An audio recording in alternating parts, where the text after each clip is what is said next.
علی بھی اگلا سوال ہے، آج کل حکومت ناجائز جگہ پر بنے مدرسے اور مساجد بھی مسمار کر دیتی ہے، کیا ایسے مدرسے اور مسجدیں گرانا اسلام میں جائز ہے؟ بہت سینسٹیو سوال ہے جی۔ ہمارے اسلام آباد میں تو زیادہ ایشو یہی ہے کہ زیادہ تر مسجدیں جو ہیں وہ ناجائز جگہوں کے اوپر بنی ہوئی ہیں، اور اس میں کسی حد تک گورنمنٹ کا بھی قصور ہوتا ہے جب وہ ایک سیکٹر ڈکلیئر کرتی ہے۔ سپوز اسلام آباد میں ہر سیکٹر 2x2 کلومیٹر کا ہے، اب اس کے اندر مطلب ہزاروں لوگ رہ رہے ہیں، اس حساب سے مسجدیں بہت کم ہوتی ہیں۔ وہ کیا کرتے ہیں، بس ایک جو مرکز کے اندر ایک بڑی مارکیٹ ہے اس کے ساتھ ایک ایک فرقے کو ایک مسجد دے دیتے ہیں، چھوٹی مارکیٹوں میں تو مسجد ہی ایک ایک ہوتی ہے۔ وہ اب دیوبندی ہتھیالے ہیں، بریلوی ہتھیالے، اہل حدیث ہتھیالے، وہ اب ایک پوری لادہ سٹوری ہے کیسے ہتھیاتے ہیں یہ سیکٹروں میں۔ وہ پہلے ہی یعنی پہلے ایک چھوٹے سے خیمہ لگا لیتے ہیں، ابھی سیکٹر ڈیولپ بھی نہیں ہوا ہوتا، پھر وہ تھانے تک پھر وہ مار کٹائی کرتے ہیں، جو جس کے پاس زیادہ اسلحہ ہوتا ہے، زیادہ بدماش ہوتا ہے، وہ مسجد پہ قبضہ کر لیتا ہے، الٹیمیٹلی اس طرح چلتا ہے۔ اب خیر حکومت کی ڈکلیئر پالیسی آئی ہے کہ جی آپ نے جو ہے نا وہ اتنی مسجدیں بریلویوں کو دینی ہے، اتنی آپ نے جو ہے وہ دیوبندیوں کو دینی ہے، ایک آدھ شیعہ کو بھی، ایک آدھ اہل حدیث کو بھی دینی ہے، ان کو تھوڑی دیتے ہیں، باقیوں کو ذرا زیادہ دیتے ہیں آبادی کے حساب سے، چونکہ مسجد تو فرقوں کی ہیں نا، اللہ کے نام کی مسجد تو بڑی تھوڑی ہیں۔ تو اب جن کو مسجدیں نہیں ملتی،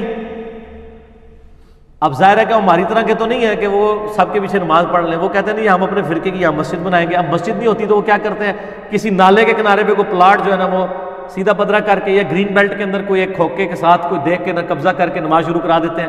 اب ظاہر ہے گورنمنٹ میں بھی مسلمان ہی ہیں، وہ بیچارے ڈرتے ہیں یار مسجد نہ گرا دیں، کل کو جب مسجد گرتی ہے کہتے ہیں مسجد گرا دی۔ میرے بھائیوں، ایسی مسجدیں جو ناجائز جگہوں پر بنی ہوں ان کو گرانا واجب ہے، یہ حق تلفی ہے، ان کو گرانا واجب ہے۔ آپ پوچھ رہے ہیں کہ یہ ناجائز، وہ مسجد ہی ناجائز جگہ پہ بنی تھی، گرانا ضروری ہے۔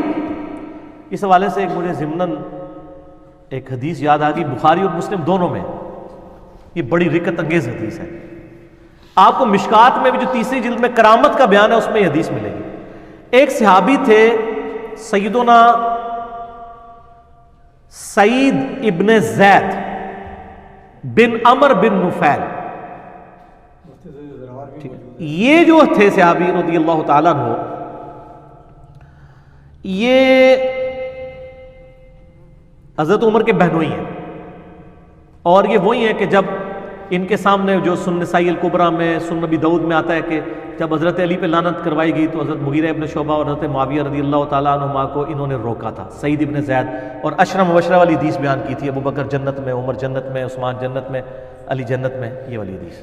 یہ وہ ہے سعید ابن زید، یہ شروع کے مسلمانوں میں سے ہیں، اور 10 جو صحابی جنتی ہیں ان میں یہ بھی شامل ہیں، سعید ابن زید۔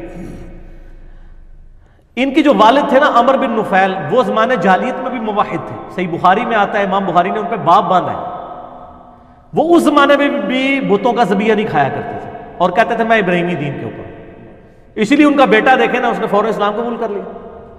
سعید ابن زید بخاری اور مسلم دونوں میں آتا ہے، مشکات میں تیسری جلد میں آپ کو کرامت والے بیان میں ملے گا اس صحابی کی کرامت۔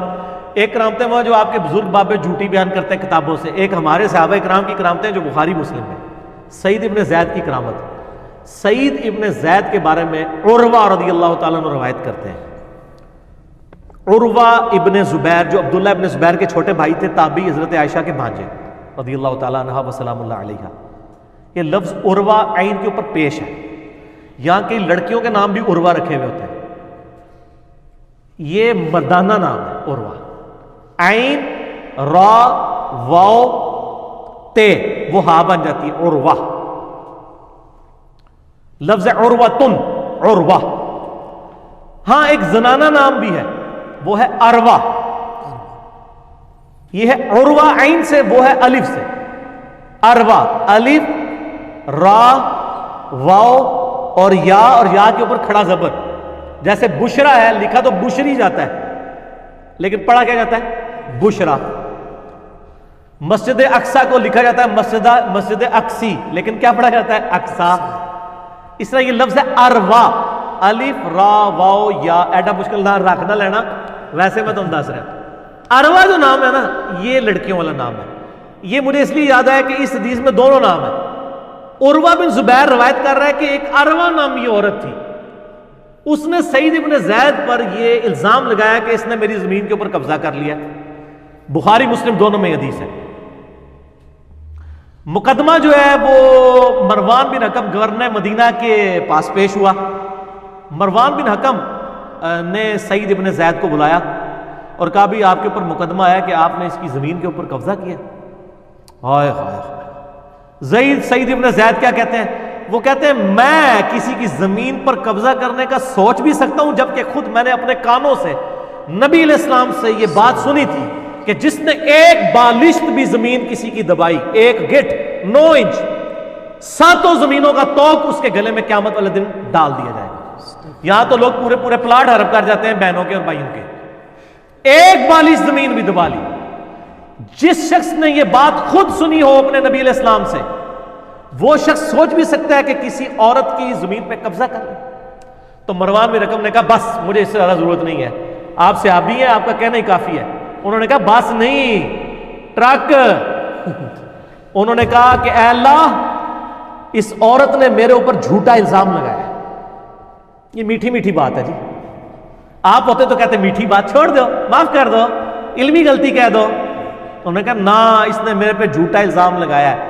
اے اللہ، اس کو اس وقت تک موت نہ دینا، ٹھیک ہے، جب تک یہ اس سزا کا مزہ نہ چکھ لے اور اپنی زمین میں سے زریل و خوار کر کے مارنا. بس یہ کہہ کے حضرت سعید وہاں سے چلے گئے. وہ راوی کہتے ہیں کہ ہم نے پھر اپنی آنکھوں سے دیکھا کہ وہ عورت پاگل ہو گئی. ٹھیک ہے جی.